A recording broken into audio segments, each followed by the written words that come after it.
Assalamualaikum warahmatullahi wabarakatuh. Alhamdulillahirabbil alamin. Nahmaduhu wa nasta'inuhu wa nastaghfiruhu wa na'udzubillahi min syururi anfusina wa min sayyiati a'malina may yahdihillahu fala mudhillalah wa may yudlil fala hadiyalah. Wassalatu wassalamu ala Rasulillah wa ala alihi wa ashabihi wa man tabi'ahum bi ihsan ila yaumiddin. Amma ba'd. Sahabat Matan TV dimanapun berada. Pernahkah saat membaca Al-Quran, terutama surah-surah panjang seperti Al-Baqarah, Anda merasa bingung? Awalnya bicara soal orang mukmin, tiba-tiba pindah ke kisah Nabi Adam, loncat ke Bani Israel, lalu masuk ke hukum waris, kemudian bicara soal puasa. Bagi pembaca yang terbiasa dengan buku sistematis yang isinya urut bab 1, bab 2, bab 3, Al-Quran akan dianggap tidak koheren atau melompat-lompat tanpa pola. Ini menjadi celah orientalis barat menyebut Al-Quran sebagai kitab yang kacau. Padahal Al-Quran nyatanya memang tidak dirangkai dengan pola garis linear. Penemuan akademik mutakhir menemukan bahwa Al-Quran disusun dengan pola melingkar seperti cincin. Dalam diskursus akademik, lazim disebut ring composition. Ya. Apa itu struktur cincin? Bayangkan sebuah cermin, bagian awal akan memantulkan bagian akhir, bagian tengah adalah intinya. Polanya bukan linear seperti ABCDE, melainkan A, B, C, D lalu memantul balik ke C, B lalu A. Topik A di awal akan ketemu pasangannya di A bagian akhir. Topik B ketemu B dan seterusnya hingga bertemu di D sebagai pusat lingkaran. Kajian akademik modern seperti yang diulas oleh Nicola Sinai menunjukkan bahwa pola ini ada di mana-mana dalam Al-Quran. Untuk lebih mudahnya, mari kita lihat surah Al-Baqarah. Ini adalah surah terpanjang turun selama 9 sampai 10 tahun secara bertahap. Secara logika isinya harusnya acak, tapi riset seorang sarjana barat, Raymond Farin, menemukan struktur yang unik. Di halaman-halaman awal Al-Baqarah bicara soal siapa yang beriman dan siapa yang kafir.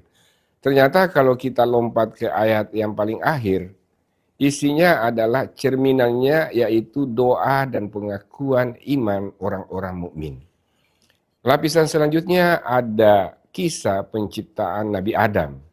Ternyata di sisi sebaliknya menjelang akhir surah, tema ini dipantulkan dengan pembahasan soal ujian bagi manusia persis seperti Adam diuji.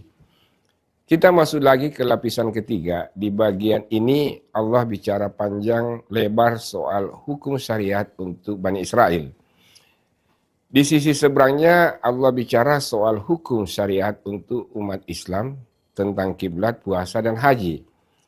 Mengacu teori cincin ini mengindikasikan syariat lama bercermin dengan syariat baru.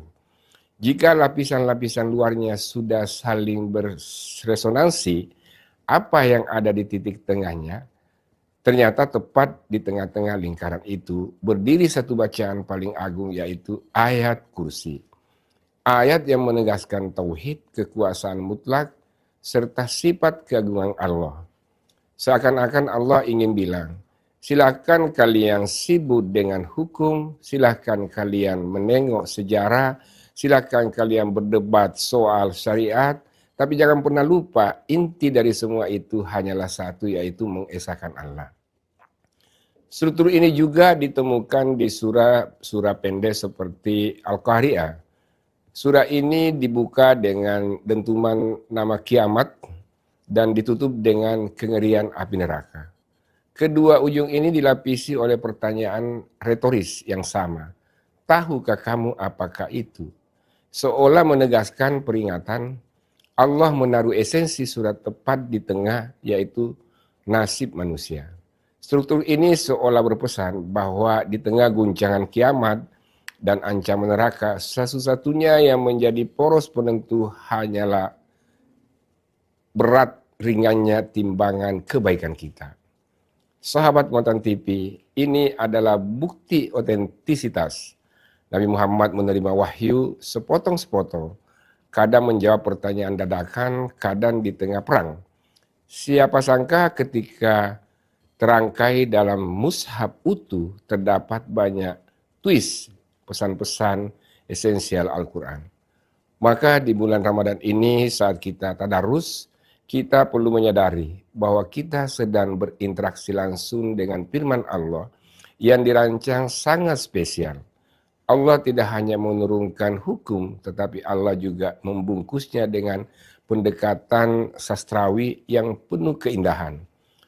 Ia ditulis melingkar seolah ingin memeluk pembacanya, mengajak kita berputar dari berbagai sisi kehidupan, namun selalu berakhir pada satu titik pusat yang sama, yaitu Allah Subhanahu wa Ta'ala. Demikian, semoga bermanfaat bagi kita semua. Wassalamualaikum warahmatullahi wabarakatuh.